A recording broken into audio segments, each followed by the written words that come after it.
रब्बुल आलमीन के आगे अपना तज़ल्लुल पेश करता है। रब के सामने जितना खुद को नीचा दिखाओगे, रब्बुल आलमीन तुम्हें उतना ऊंचा ले जाएगा, दुनिया में भी और आखिरत में भी। और ऐसे लोग जो तकब्बुर करने वाले, सयदखुलून जहन्नम दाखिरीन, अल करीब ये दोज़ख में ज़लीलो ख्वार होकर के डाले जाएंगे। अल्हम्दुलिल्लाह अल्हम्दुलिल्लाहिल मुनइमिल मुहसिनिद दय्यान ज़िल फ़ज़्लि वल जूदि वल इहसान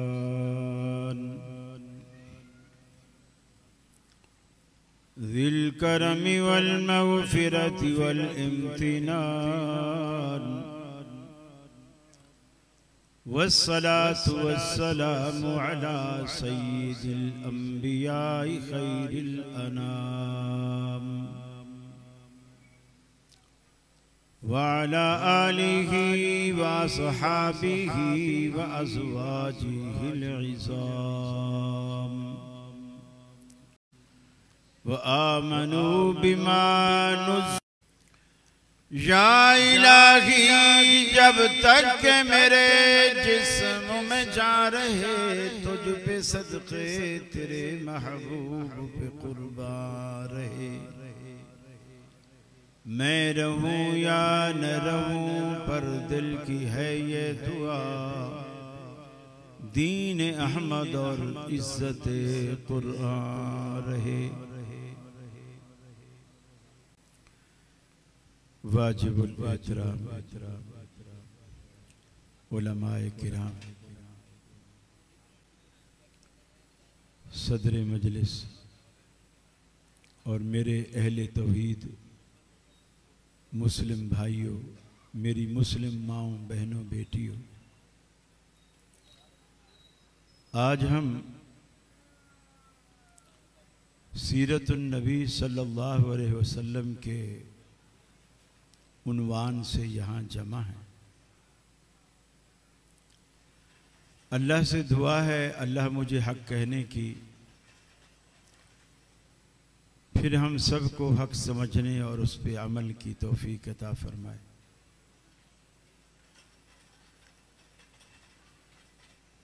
बहुत सारे उलमा ने सीरत के मुख्तलिफ पहलुओं से आपको रूशनास कराया। मैं सिर्फ इस हवाले से बात करना चाहूँगा, नबी करीम सल्लल्लाहु अलैहि वसल्लम को दुनिया में क्यों भेजा गया और फिर अल्लाह रब्बुल आलमीन ने बेसत के बाद इस दुनिया में, कायनात में आपको रुतबा क्या दिया, ताकि हमारे उन भाइयों के दिलो दिमाग से ज्यादा बाप जितना होती है, इससे ज्यादा ये नबी की इज्जत नहीं करते। ये हम पर इल्जाम है और ये इल्जाम इसलिए है ताकि लोग हमारी बात ना सुने, हमारे करीब ना आए, हमारे पास ना बैठे।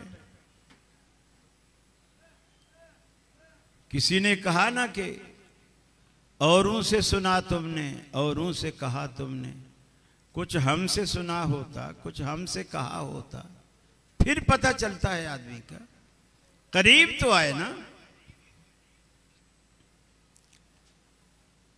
दुनिया में अल्लाह ने जो अंबिया का सिलसिला चलाया, उसका एक ही बुनियादी मकसद था, एक बुनियादी मकसद, और वो ये था कि अल्लाह की जमीन पर अल्लाह की हाकमियत कायम हो जाए। इस धरती पर अल्लाह के सिवा किसी की पूजा पाठ ना हो, सारी की सारी बंदगी सिर्फ अल्लाह के लिए खास हो। ये बुनियादी महवर था तमाम अंबिया के भेजे जाने का, और हमारे आखिरी पैगंबर जनाब मोहम्मद रसूलुल्लाह सल्लल्लाहु अलैहि वसल्लम का भी यही एक मकसद था। अब जब आप दुनिया में तशरीफ ले आए, आपने मक्के में पूरे 13 साल कोई मसला नहीं बताया, नमाज के हकाम, रोजे के, हज के, ज़कात के, हत्ता के जिहाद के, कोई मसला नहीं बताया। सिर्फ 2 मसले बताते रहे 13 साल तक। एक ये कि लोगों, तुम्हारा इलाह एक है, और दूसरा मरने के बाद एक दोबारा जिंदगी है, और उस जिंदगी में हमने इस जिंदगी का हिसाब देना है। और आज हम वो मकसद भी भूल बैठे, और नबी करीम सल्लल्लाहु अलैहि वसल्लम को अपनी तरफ से वो रुतबे, वो शान व शौकत बढ़ा चढ़ाकर जो ना अल्लाह के हबीब ने अपने लिए बयान फरमाई, ना अल्लाह ने उनके लिए बयान फरमाई। जिस तरह आज आप किस्से सुनते हैं और बड़े धड़ल्ले से लोग जलसों में सुनाते हैं, और कोई जितना बड़ा झूठ बोले उतनी बड़ा अवाम सुभान अल्लाह बोलती, जितना बड़ा झूठ उतना बड़ा सुभान अल्लाह। पीर अब्दुल कादिर जिलानी मुर्गा खा रहे थे, बराबर में एक बुढ़िया का बेटा बैठा था, उसके आगे दाल रखी हुई। पीर साहब हड्डियां चूस चूस के, बोटी खा के हड्डियां एक जगह रखते जाते थे। उसकी अम्मा आ गई, अम्मा ने बोला, पीर साहब ये क्या बात, खुद मुर्गे खा रहे हैं और हमारे बेटे को दाल खिला रहे हैं। पीर साहब ने जलाल में वो जो हड्डियों पे हाथ रखा ना, और उसे ईसा अलैहिस्सलाम की तरह ये भी नहीं कहा कुम बिइज़्निल्लाह, उसे कहा कुम बिइज़्नी, मेरे हुक्म से खड़ा हो जा। मुर्गा पूरे का पूरा जिंदा सलामत फिर खड़ा हो गया। अब कोई पूछे, जो पके पकाए मुर्गों को भी जिंदा कर देता था, वो खुद क्यों मरा है, वो खुद क्यों फौत हुआ है? लेकिन इतने बड़े झूठ पर लोग बोलते सुभान अल्लाह, सुभान अल्लाह। मेरे भाई, दुनिया में एक वाहिद अल्लाह की जात है। नबी मुकर्रम सल्लल्लाहु अलैहि वसल्लम ने 13 साल तक इसकी दावत। तुम्हें कोई मुश्किल है, परेशानी है, गम है, सदमा है, बच्चों की तालीम का मसला है, बच्चियों के रिश्ते नहीं हो रहे, आधी रात को मुसल्ला बिछा के वुजू करके उसके सामने 2 अथरू बहा के तो देखो, फिर देखो कि रब्बुल आलमीन आपके बिगड़े काम कैसे संवारता है। फरमाया वक़ाल रब्बुकुम उदऊनी अस्तजिब लकुम, तुम्हारा रब, तुम्हारा दाता, तुम्हारा पालनहार तुम्हें कहता है उदऊनी अस्तजिब लकुम, मेरे बंदो मुझे पुकारो, मुझे आवाज दो, मुझे बुलाओ। एक दफा तुम मुझे बुलाते हो, मेरी रहमत 10 मर्तबा तुम्हें लब्बैक या अब्दी का जवाब देती है। ऐ मेरे बंदे मैं हाजिर हूं, बोल क्या मांगता है। बल्कि रब्बुल आलमीन के बारे में अल्लाह के रसूल फरमाते हैं, हर आधी रात के बाद आसमान दुनिया पर रब्बुल आलमीन नुज़ूल फरमाता है और खुद कहता है, देने वाला जब खुद कहे कि मुझसे मांगो, वो कितना देगा आप अंदाजा भी नहीं लगा सकते।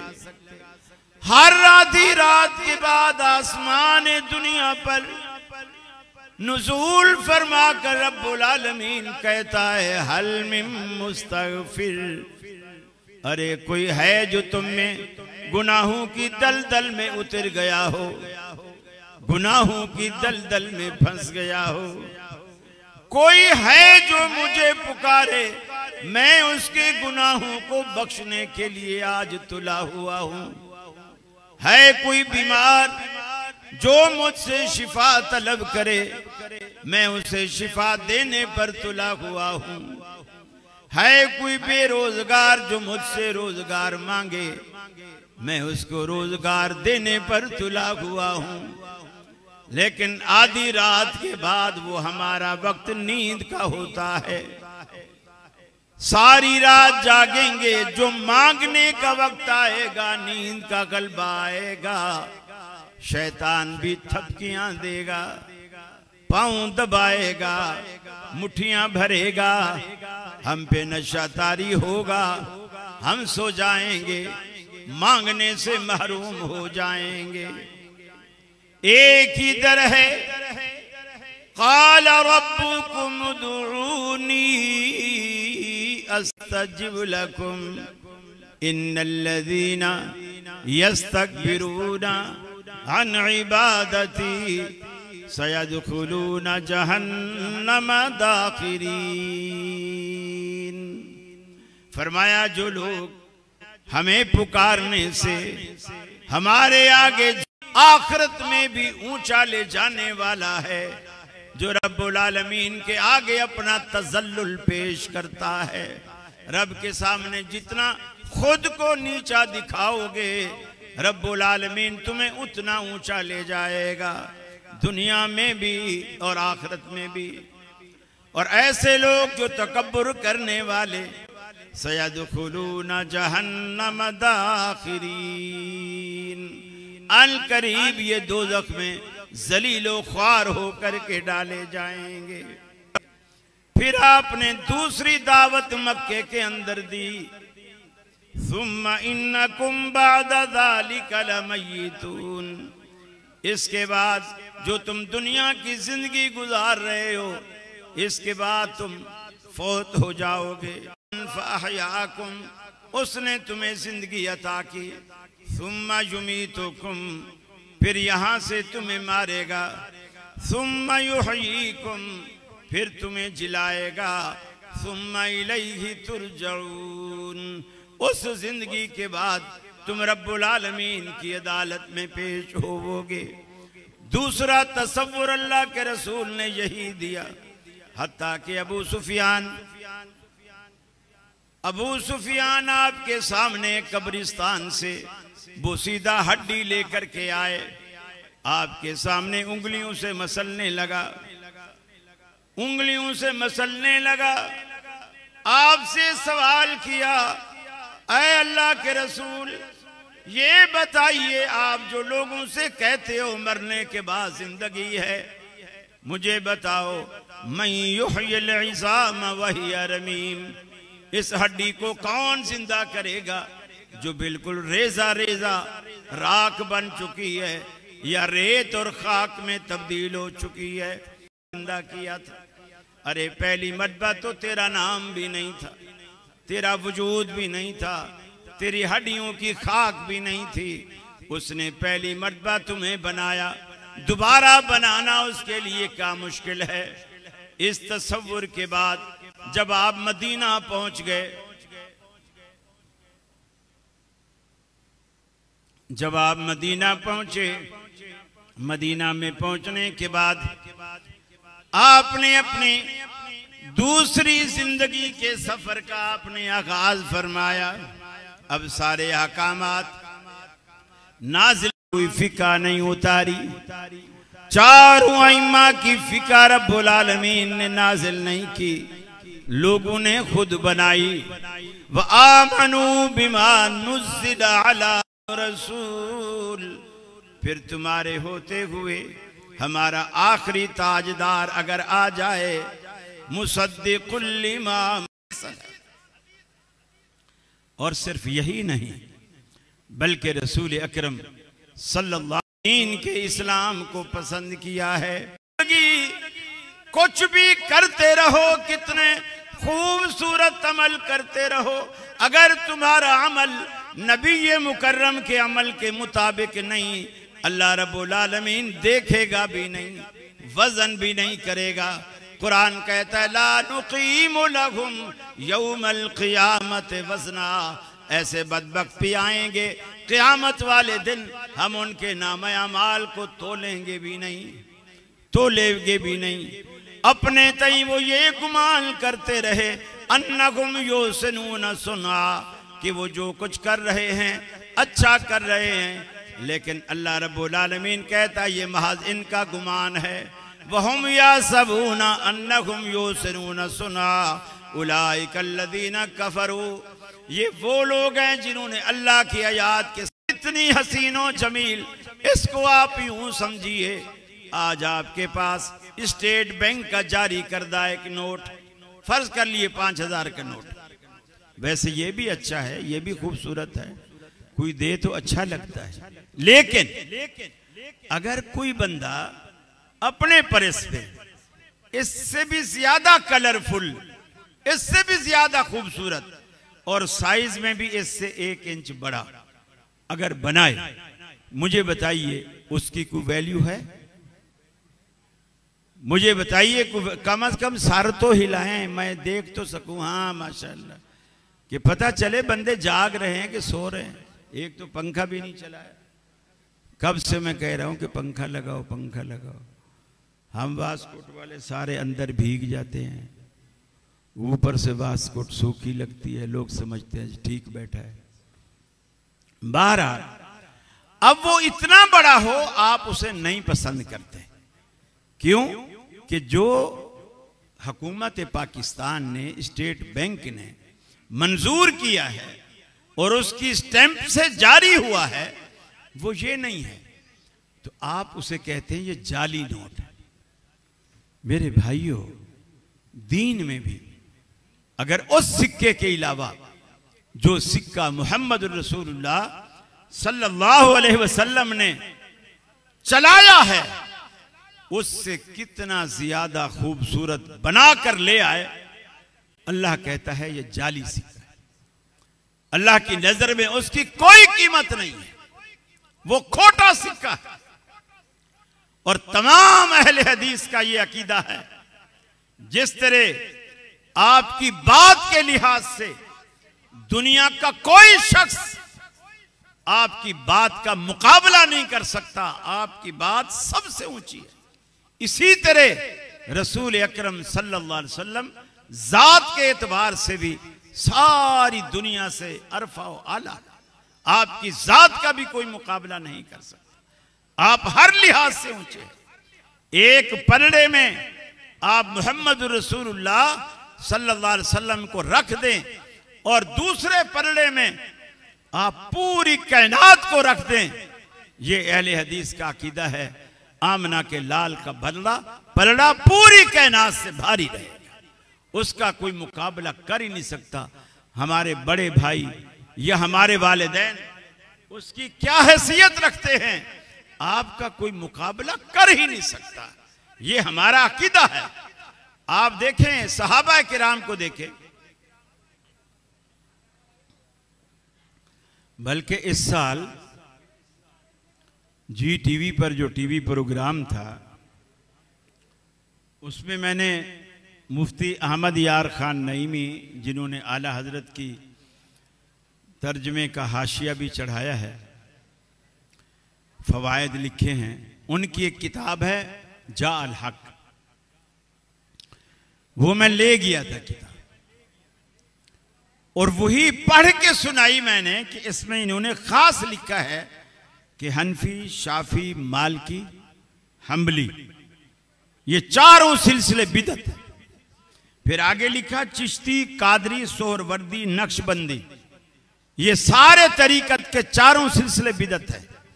बल्कि मुफ्ती अहमद यार खान नईमी साहब ने इतनी वजाहत से लिखा कि इनमें से तो बाज के नाम तक अरबी नहीं, जैसे चिश्ती, चूंकि अरबी में चे नहीं होती, जैसे चिश्ती और नक्शबंदी, कहा कि बाज के तो नाम तक अरबी नहीं।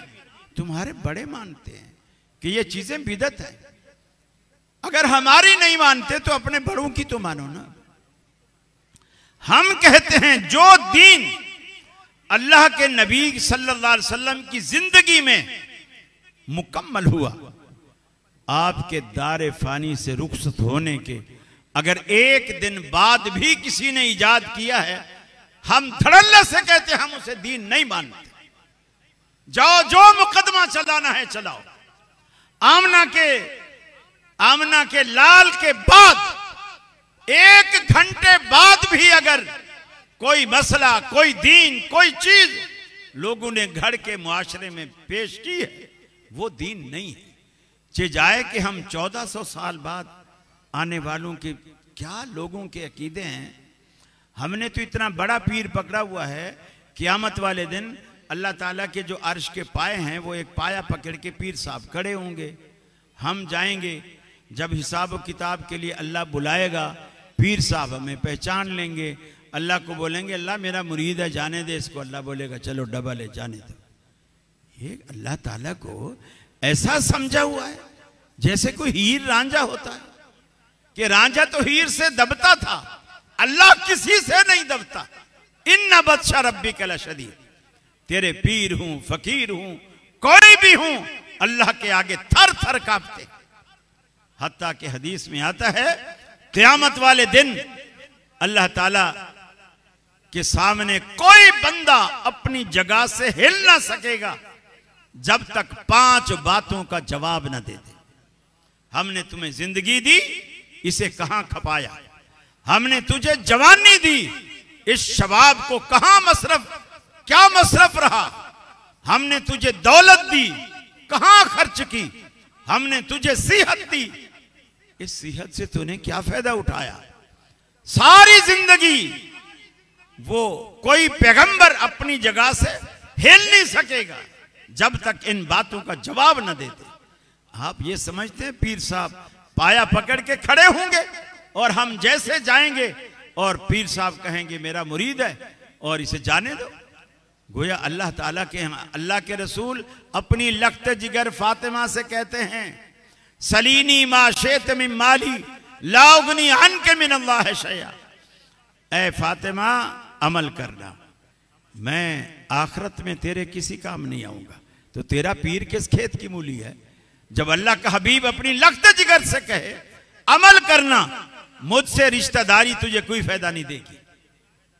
बल्कि एक दिन हजरत ऐशा इशा की नमाज के बाद, जैसे गर्मी का मौसम होता है, 4 पहिया लोग, उस जमाने में तो एसी वगैरह का रिवाज नहीं था और ना ये चीजें इजाद हुई थी, ना बिजली थी, तो 4 पहिया या तो छतों पे लगा लेते या सहन में लगा लेते। आज भी बाद देहातों में यही रिवाज है।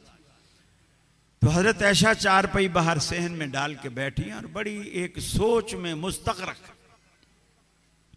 अल्लाह के रसूल तशरीफ ले आए। अब जब आपने सलाम किया, उन्होंने सर उठाया, देखा कि ऐशा रो रही है। आपने फरमाया मायुब की के या आयशा, ऐशा तेरे रोने का सबब क्या है? तू क्यों रोती है? मोहब्बत हो तो फिर शौहर भी बर्दाश्त नहीं करता।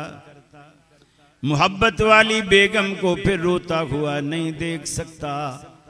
आपने पूछा मायूब की के या आयशा, ऐशा तुझे किस चीज ने रुलाया, तू क्यों रोती है?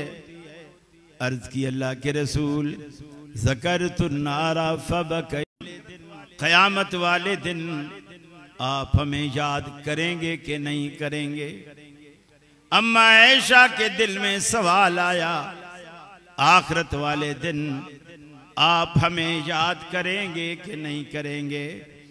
आपने फरमाया अम्मा फी सलासति मवातिन, ऐशा आखिरत में 3 जगह 3 मकामात ऐसे हैं, ला यज़कुरु अहदुन अहदा, कोई भी किसी को याद नहीं करेगा, कोई भी किसी को याद नहीं करेगा। ला यज़कुरु अहदुन अहदा, उन 3 जगहों पर कोई याद नहीं करेगा। एक फरमाया इंदल मीज़ान, जब अल्लाह इंसाफ का तराजू लगाएगा, नेकी और बदी तो ली जाएगी।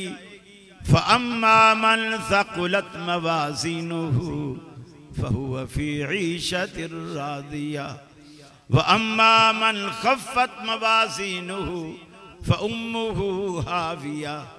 जिसकी नेकियों का पल्ला भारी हो गया वो तो ऐश और आराम की जिंदगी गुजारेगा, और जिसकी नेकियों का पल्ला हल्का हो गया, गुनाह भारी हो गए, फ़उम्मुहु हाविया, उसका ठिकाना दोज़ख है।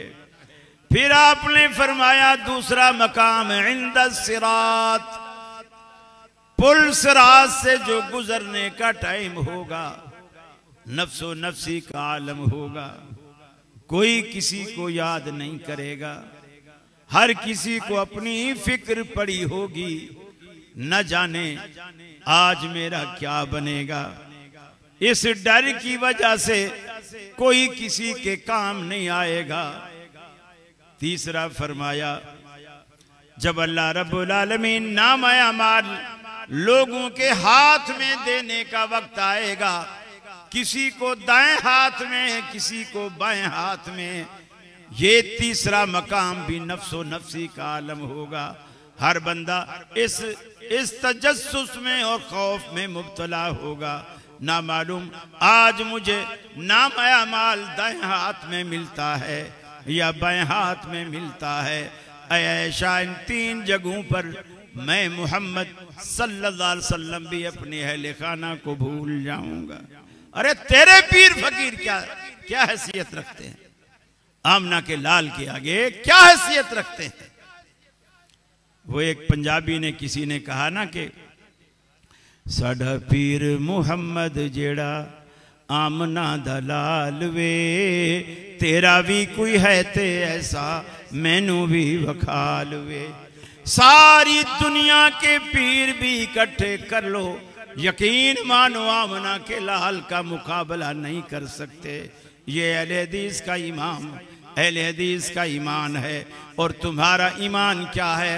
कलमा तो नबी का पढ़ेंगे, शरीयत सारी फिका के मुताबिक, अपने इमाम के मुताबिक, नमाज इमाम के मुताबिक, रोजे सहर और इफ्तार के औकात इमाम के मुताबिक, हज का तरीका इमाम के मुताबिक, जहां कसर करनी है सुन्नत के मुताबिक नहीं करेंगे, चूंकि हम उस मसलक से ताल्लुक रखते हैं। कहां गया तुम्हारा ईमान? अल्लाह के रसूल सल्लल्लाहु अलैहि वसल्लम ने जो बताया हमें, वो कहां गया तुम्हारा ईमान? इश्क रसूल, इश्क रसूल, इश्क रसूल के नारे लगाते नहीं थकते। हालांकि ये इश्क रसूल बदनाम ज़माना लफ्ज़ है, बदनाम ज़माना। ये मुक़द्दस रिश्तों पर कभी इस्तेमाल नहीं होता। मुझे बताइए, इस गए गुजरे दौर में भी जहां बेटियों के सर पे दुपट्टे नहीं होते, जिनकी आस्तीनें गायब होती हैं, बाजू कमीजों की आस्तीनें नहीं होती, बगल तक कमीजें होती हैं, स्कर्ट पहनी हुई होती हैं, इस गए गुजरे दौर में भी इतना पागल कोई शख्स नहीं है जो ये कहे कि मुझे अपनी बेटी से इश्क हो गया है, मुझे अम्मा से इश्क हो गया है, मुझे बहन से इश्क हो गया है। दुनिया जूते मारेगी कि कम वक्त, तुझे इश्क करने के लिए माँ मिली थी, बहन मिली थी, बेटी मिली थी। रसूलुल्लाह का रिश्ता इससे कहीं ज्यादा मुकद्दस है। माँ के रिश्ते से, बहन के रिश्ते से, बेटी के रिश्ते से, यह रिश्ता कहीं ज्यादा मुकद्दस। अल्लामा साहब का ऐलान कर। फजीलतुल शेख साहबजादा अल्लामा इब्तिसाम इलाही ज़हीर साहब जिंदाबाद बोलिए। फजीलतुल शेख अल्लामा इब्तिसाम इलाही ज़हीर साहब, अल्लामा इब्तिसाम इलाही ज़हीर साहब, खतीब इब्ने खतीब अल्लामा इब्तिसाम इलाही ज़हीर साहब, खतीब इब्ने खतीब अल्लामा इब्तिसाम इलाही ज़हीर साहब, शहीद मिल्लत अल्लामा एहसान इलाही ज़हीर साहब के फर्जंद अर्जुमंद जनाब अल्लामा इब्तिसाम इलाही ज़हीर साहब अल्हम्दुलिल्लाह तशरीफ़ ला चुके हैं। तमाम सामिईन से इल्तिमास है कि अपनी नशिस्तों पर तशरीफ़ फरमा रहे। इंशाअल्लाह कारी खलीलुर रहमान जावेद साहब के बाद फजीलतुल शेख अल्लामा इब्तिसाम इलाही ज़हीर साहब का बयान होगा और इंशाअल्लाह बहुत मुफस्सल बयान होगा और तमाम सुनने वालों को इससे बहुत फ़ायदा होगा। तमाम लोग दिल जमी के साथ बैठे इंशाअल्लाह बहुत मुस्तफ़ीद होंगे। जज़ाकुमुल्लाह खैर।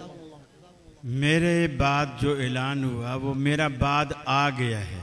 मैं असल में पसीने में शराबूर बैठा था। अल्लामा साहब ने आने में बड़ी देर कर दी और मैं इंतज़ार कर रहा था कि मुझे दिखें और मैं बस करूं, लेकिन अल्लामा साहब ने, शायद उन्होंने भी कोई मुझे सज़ा ही देनी थी, वो खुद लेट आए, वरना मैं तो इंतज़ार कर रहा था। अल्लाह ताला उनको जज़ा खैर दे। मैं आपके और अल्लामा साहब के माबैन ज़्यादा देर हायल नहीं होना चाहता। जो कुछ कहा गया अल्लाह रब्बुल आलमीन मुझे भी और आपको भी अमल की तौफीक अता फरमाए। व आखिर दावाना अनिल हम्दुलिल्लाहि रब्बिल आलमीन। अस्सलामु अलैकुम।